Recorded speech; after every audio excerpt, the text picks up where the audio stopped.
So what started out as a youth car is now an overbuilt weld car.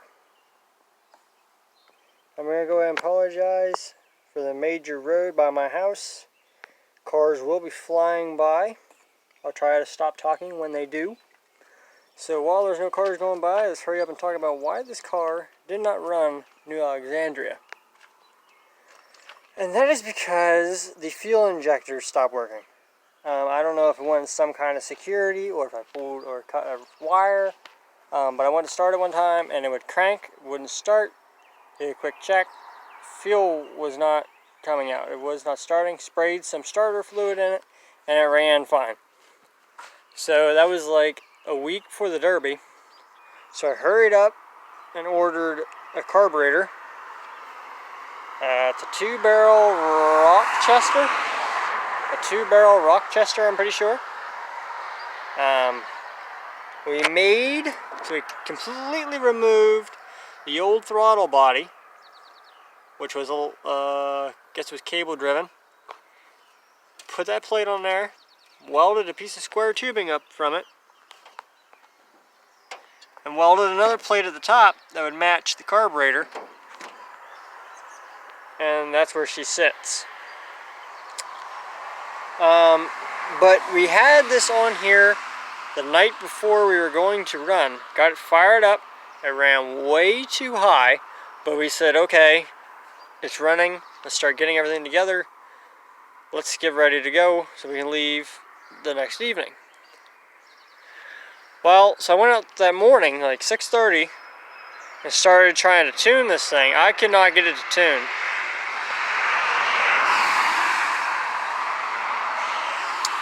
Sorry about the traffic. I tried and tried and tried for hours. Could not get it to tune.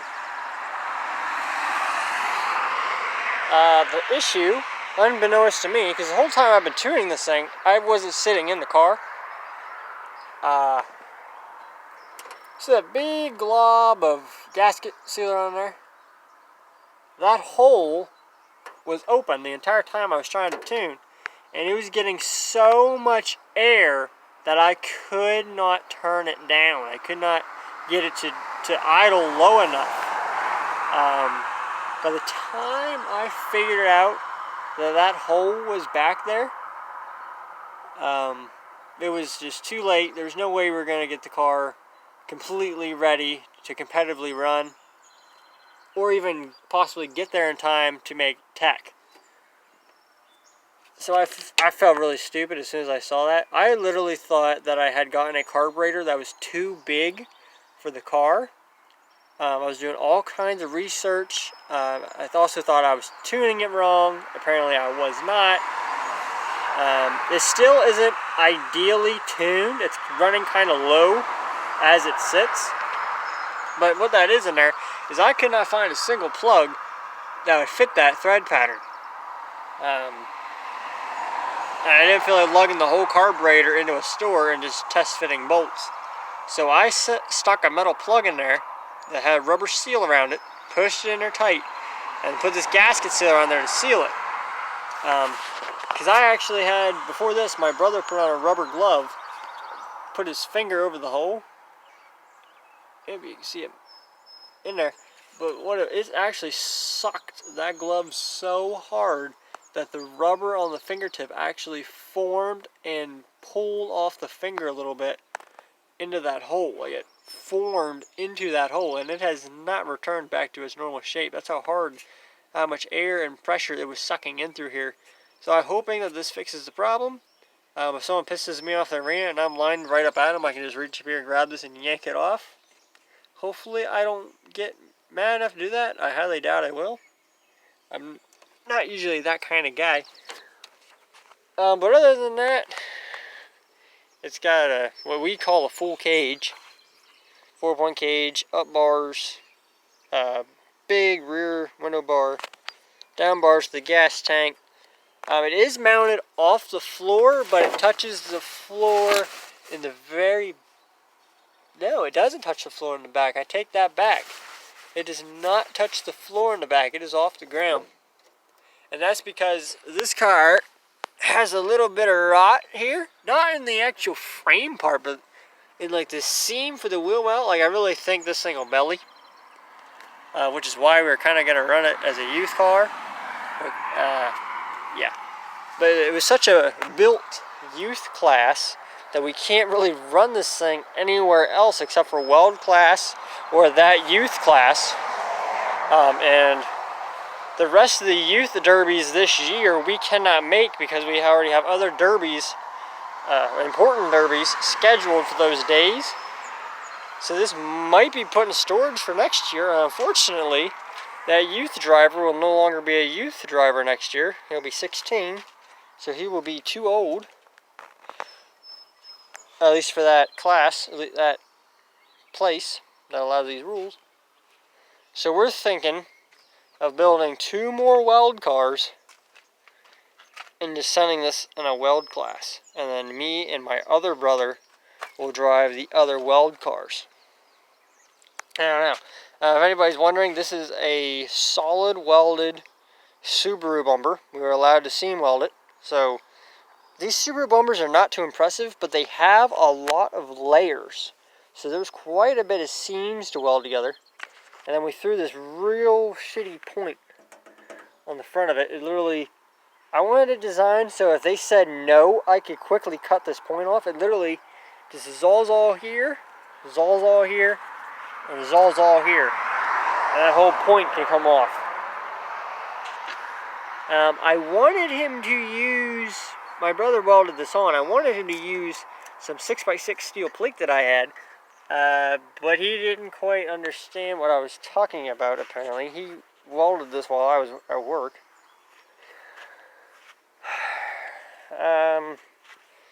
The front struts are locked with a cable clamp. The front of this Cavalier takes a 1-inch cable clamp.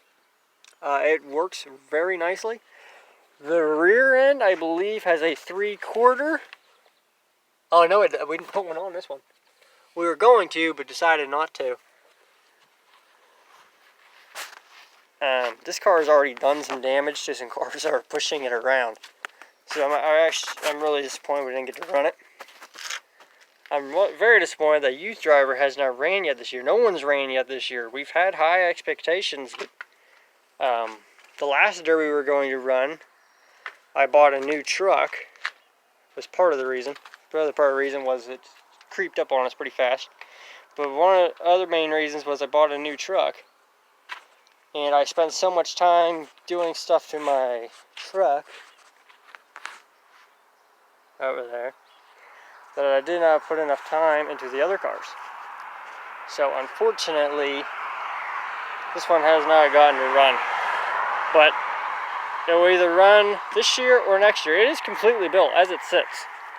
This car is completely built, ready to smash. I cannot think of one thing that needs done to this car. The battery box is in it, the gas tank's in it, which that's got to come out for the 2-man Extreme car. The computer system is completely moved and up out of harm's way.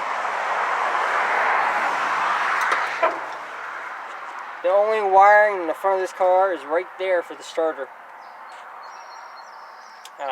All that needs tucked in the edge because I have not spray foamed this yet. Because I am probably going to spray foam this thing the day we derby it. Just for the fact that spray foam holds water. And I do not want this thing being stored over winter and storing water, like soaking in water over the winter and getting disintegrated and all that fun stuff. And if anybody's wondering, this hose off the valve gasket comes all the way up and down into our brake booster. So we have a lot of brake pressure and not much brake. It has a small leak, so we have to fill it up every time we want to move it. I just tried to seal it off here right before I did this video. The lines are so rotted that they're leaking. So I just pounded it flat over and over again. They're leaking up where I actually bent the line at a 90, and I'm right here at the front tire, so I can't go much further. So I'm either going to just let it, or I'm going to buy a set of plugs. Like, I think that fluid on that axle right there is actually from the brake line. An interesting fact, if no one's derbied a Ecotec.